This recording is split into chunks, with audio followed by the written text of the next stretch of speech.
పిహెచ్సిలు వాళ్ళు పనిచేసే వ్యక్తులు చాలా అవసరం గ్రామీణ ప్రాంతాల్లో.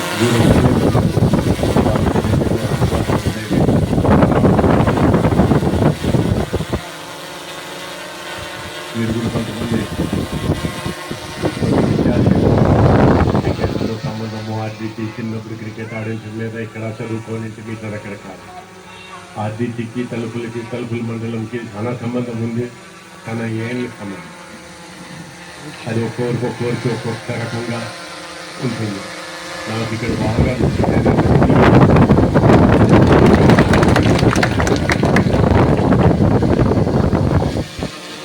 ఏళ్ళు అవుతుందో కానీ నిగిడి గురించి చెప్పింది నాకు. ఈ ప్రాంతంలో మొదలు పెట్టినప్పుడు అన్ని గ్రామాల్లో మొదలు పెట్టినామన్నమాట ఆర్డీటీ తరపున.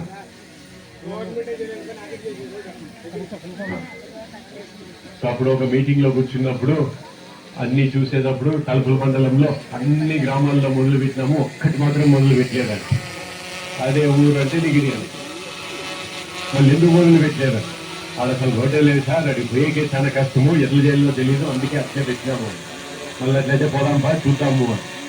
సో అప్పుడు నేను ఇంకా ఒక 2-3 కలిసి నిగిరి పోయినాం. ఇక్కడ రోడ్ లేదు, ఇక్కడ అవతల నుంచి కదిరి వైపు నుంచి ఆ కొండల్లో అడవిలో నుంచి రావాలి, నడుచుకొని రావాలి ఊరికి. బదిలో పోయేకి లేదన్నమాట. అప్పుడు బసవరాజు ఉన్నారు, బసవరాజు ఉన్నారు. ఆయన ఈరోజు మనతో లేరు, కానీ చాలా బాగా పనిచేసినారు ఆయన ఉన్నప్పుడు. ఆయన గుర్తు చేసుకోవడం కూడా సంతోషం. సో ఆ ఊరికి పోయిన తర్వాత ఆ రోజు అక్కడ ఊరు చూసిన తర్వాత ఆ ఊర్లో మాకు ఇక్కడ రోడ్ అంటే ఆ 2 కొండల మధ్యలో సులభమైన పని కాదు, చాలా పెద్ద కష్టమైన పని.